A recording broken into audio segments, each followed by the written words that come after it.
नमस्कार, मैं आपका मेज़बान एन बालाजी उषा बाला ब्लॉक 2022 में आप लोग का स्वागत करता हूं। सुबह के 8:30 बजे हैं। अभी तक हम लोग तिरुपति में ही हैं। अभी जस्ट चेकआउट किया है यहाँ पर नंदगम गेस्ट हाउस से, और अब हम लोग जा रहे हैं श्रीशैलम। तो रास्ता में जो कुछ भी दिखेगा देखेंगे और आप लोगों को भी दिखाएंगे, और फिर हम लोग श्रीशैलम पहुँचते हैं। वैसे उम्मीद यही है कि श्रीशैलम पहुँचते पहुँचते जो है हम लोग का समय करीब शाम के 5 बज जाएंगे, क्योंकि यहाँ से करीब 490 किलोमीटर की दूरी है तिरुपति से श्रीशैलम। तो उम्मीद है कि 5 बजे तक हम लोग पहुँच जाएंगे श्रीशैलम। देखते हैं कितना बजे तक हम लोग पहुँच पाते हैं। निकल पड़े हैं हम लोग श्रीनिवासम से श्रीशैलम की ओर। ये है श्रीनिवासम का मुख्य द्वार। अभी हम लोग यहाँ से बाहर निकलेंगे। ये रहा फ्लाईओवर, लेकिन हम लोग फ्लाईओवर पर चढ़ेंगे नहीं। हम लोग आगे की ओर जाएंगे और बाईं तरफ मुड़ेंगे और हाईवे को कनेक्ट करेंगे। यहाँ पर भीड़ थोड़ा ज़्यादा है। हाईवे पर जो है हम लोग आ चुके हैं। इस रास्ते को देखकर ऐसा लग रहा है जैसे इस रास्ते पर पहले कोई बहुत बड़ा पहाड़ हुआ करता था, और उस पहाड़ को जो काट कर ये हाईवे बनाया गया है। ये जो है सिंगल रोड हाईवे है। इस पर बड़ी बड़ी गाड़ियां भी चल रही है। मैं जो है पहली बार इस तरह के सिंगल रोड हाईवे में चल रहा हूँ। इससे पहले जब भी मैं चला हूँ या तो 2 लेन हाईवे है या फिर 4 लेन हाईवे था, लेकिन ये पहली बार जो है ये मैं सिंगल रोड हाईवे पे चल रहा हूँ। अब देखना ये है कि ये इस तरह की जो सिंगल लाइन हाईवे है कितनी दूर तक है, और जहाँ तक मुझे लगता है आज दिन भर मुझे इसी तरह के सड़क पर मुझे जाना है। हाईवे में चलते हुए कुछ दूर हम लोग चले, 7-8 किलोमीटर के चलने के बाद एक छोटे से होटल हम लोग देखे, होटल अन्नपूर्णा करके। वहीं पर हम लोग ब्रेकफास्ट करने के लिए रुके हैं। हर व्यक्ति अपनी अपनी इच्छा के अनुसार जो है ऑर्डर किया है। मैंने केवल पूरी ऑर्डर किया है हमेशा की तरह, क्योंकि वो गर्म होता है, इसलिए मैंने ऑर्डर किया है। हाईवे के जस्ट किनारे होटल हम लोग को मिल गया ब्रेकफास्ट करने के लिए। छोटा सा होटल था, अन्नपूर्णा नाम का। अच्छा ही लगा ये होटल। ये देखिए, अब हम लोग यहाँ पर ब्रेकफास्ट कर रहे हैं। ब्रेकफास्ट करने के बाद का सफ़र चालू। ये एक छोटा सा कस्बा है, और इस कस्बे की बहुत सारी सुनी अनसुनी कहानियां हैं। ये जो शहर, ये छोटा सा कस्बा, ये कोडूरू है। और अभी जो हम लोग सड़क पर चल रहे हैं वो NH 716। Please call on next Monday. Actually, we are in traveling. Yeah. इस शहर और जिस एरिया में अभी हम लोग सफ़र कर रहे हैं, Okay. इसके बारे में संक्षिप्त विवरण थोड़ा सा, ये ट्रैफिक निकल जाए तो फिर मैं आपको देता हूँ। अभी हम लोग एक नदी को पार कर रहे हैं, और यह नदी जो है इस सूखे प्रांत का जल स्रोत ही मैं मानता हूँ होगा, लेकिन आश्चर्य यह है कि इस नदी में भी जल नाम का कोई चीज़ नहीं है। इसी रास्ते से आगे चलकर उंटीमेट्टा नामक स्थान भी हम लोग को मिलेगा, जिसे कि आंध्र प्रदेश का अयोध्या कहा जाता है। इससे पहले भद्राचलम का बहुत इम्पोर्टेंस हुआ करता था, लेकिन आंध्रा और तेलंगाना अलग होने के बाद में अब भद्राचलम तेलंगाना में चले जाने के बाद ओंटीमेट्टा का जो महत्व है वो काफ़ी बढ़ गया है। ये है कड़पा बाईपास कर रहे हैं।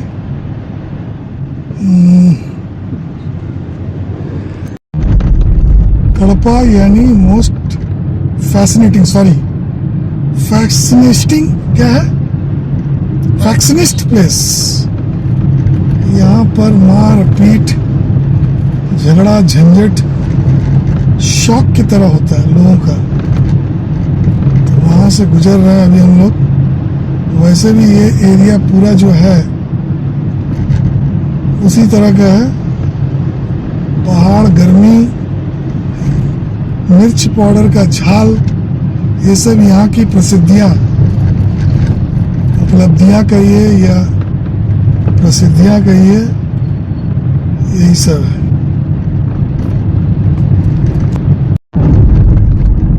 कड़पा के फैशनिस्ट के बारे में आप लोगों ने बहुत सारी तेलुगु फिल्मों में भी देखा होगा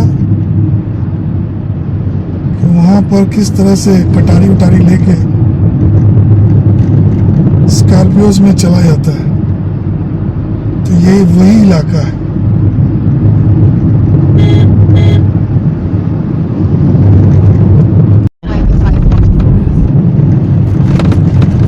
अभी तक हम लोग चल रहे थे NH 716, अब हम लोग आगे से लेंगे राइट और जाएंगे NH 40 पर, नंदियाल प्रांत में। अब नंदियाल के बारे में आप लोग सबों को मालूम होगा कि पूर्व प्रधानमंत्री श्री नरसिम्हा राव का प्रांत है। देखना होगा कि मैं भी पहली बार नंदियाल जा रहा हूँ, वहाँ पर क्या डेवलपमेंट है, क्या है, रोड्स कैसे हैं, ये सब देखना होगा। ये एक बड़ा सा गोल चक्कर जैसा बना हुआ है और यहाँ से राइट लेना है नंदियाल के लिए।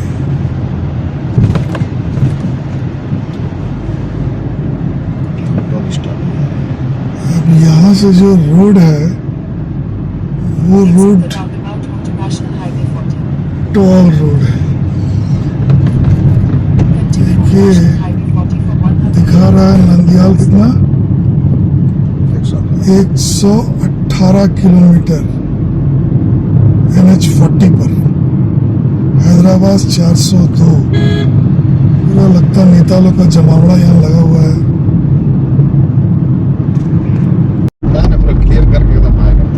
NH 40 top class top notch road है, 4 लेन हाईवे, बहुत ही बढ़िया रोड।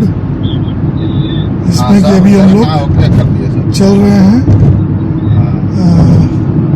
कड़पा से नंदियाल।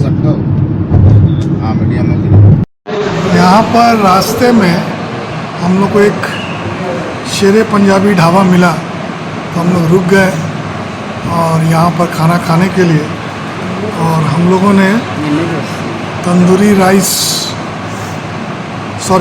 रोटी और मशरूम मसाला और जीरा राइस का ऑर्डर किया है। आएगा तो देखते हैं कैसा टेस्ट वगैरह होता है, फिर आप लोगों को फीडबैक देते हैं यहाँ का फूड के बारे में। खाना कैसा है बताओ?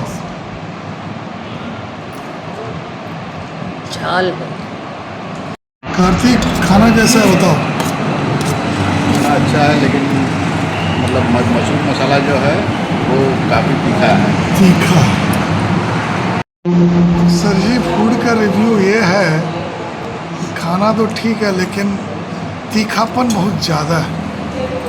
और सबसे मज़ेदार बात ये है, हमारी पत्नी तीखा खाने वाली बोल रही है कि बहुत तीखा है, तो अच्छा हुआ कि मैं नहीं खाया, केवल चाय पी के काम चला रहा हूँ। NH 40 से चलते चलते गूगल माता ने हमें गांव में घुसा दिया है, जिसमें केवल ईटा भट्टा ही दोनों तरफ भरे हुए हैं। छोटे छोटे कस्बे से होते हुए रास्ता जो है ले जा रहा है, और हम लोग भी वैसे ही जा रहे हैं। देखिए कितना, एक तो घुमावदार सड़क पर से सड़क भी छोटा है, पतला है, कस्बे के अंदर से जा रहा है। ध्यान से चलाना पड़ेगा।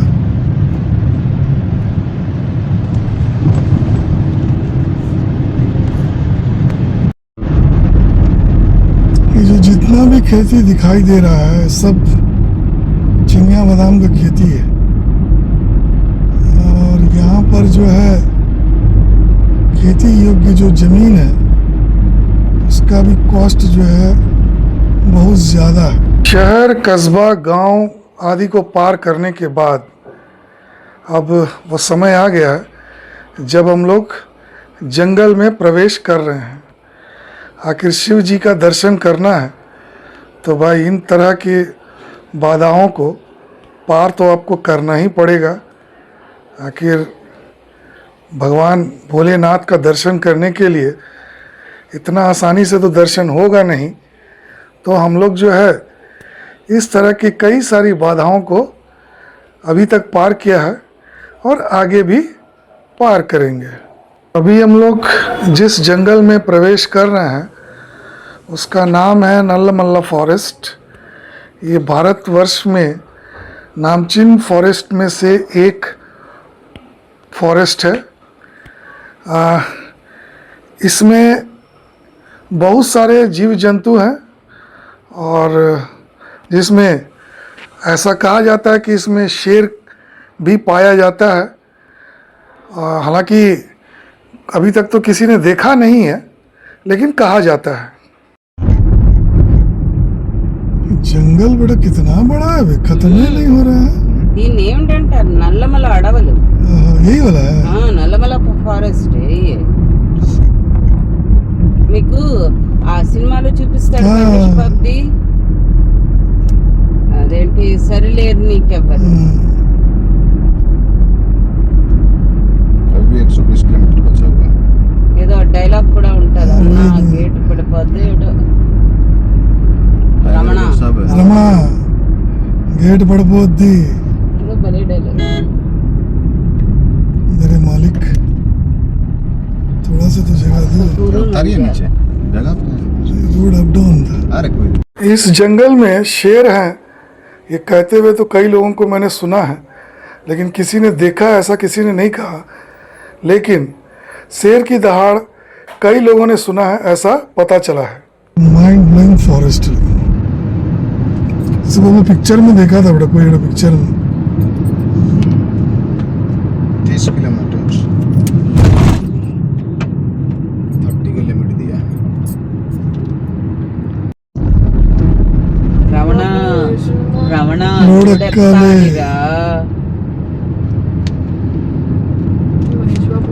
చెప్పానా డైలాగ్? రమణ లోడ్ సరైనోడే, సరైనోడు నీకెవ్వరు. మనం చూసాం థియేటర్లో, ఫారెస్ట్ లో ఫైటింగ్ ఉంటుంది. ఇది వాళ్ళకల్లా పర్మిషన్ ఇస్తారు, వాళ్ళు ఇక్కడెక్కడో చేస్తారు. डबल रोड होना चाहिए, सब सिंगल रोड। बापरे कितना जंगल है, देखो दर्शु भाई वेट लगे। पूरा बांस लगा। जंगल काफ़ी घना है। यहाँ पर बायो ब्रेक लेने के लिए भी हम लोगों को डर लग रहा है, तो हम लोग जो है कंटिन्यूअस गाड़ी चला रहे हैं। रास्ता काफ़ी एडवेंचरस है, मज़ा भी आ रहा है और डर भी लग रहा है। यहाँ पर कुछ सुरक्षित हम लोग को लगा और कुछ लोग भी रुके हुए थे, तो हम लोगों ने यहाँ पर एक बायो ब्रेक लिया है। बायो ब्रेक लेने के बाद अब हम लोग आगे बढ़ रहे हैं। जैसे जैसे हम लोग आगे बढ़ रहे हैं सड़क उसी तरह पतली होती जा रही है और सड़क खराब होती जा रही है। यहाँ पर रास्ते में बहुत सारे बंदर लोग मिल रहे हैं। सड़क देखिए कितना ख़राब है, यहाँ से मतलब फ्री फ्लो जाना बहुत ही मुश्किल है। और साथ ही जंगल जो है काफ़ी घना है, और घना कितना है इसका अंदाज़ आप लोग देखकर खुद लगा सकते हैं। इस बारे में बहुत ज़्यादा बताने की कोई आवश्यकता किसी को भी नहीं। इस रास्ते में आप लोगों ने एक और बात ध्यान दिया होगा, इस रास्ते में ट्रैफिक नाम का कोई चीज़ नहीं है।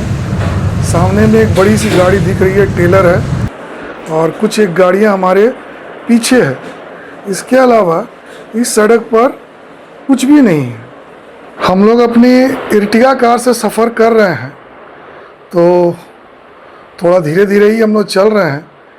कुछ बड़ी गाड़ियां होती तो शायद इस सड़क पर रफ्तार से शायद जा पाती, लेकिन हमें इस तरह से जा पाना हमारे लिए थोड़ा मुश्किल हो रहा है।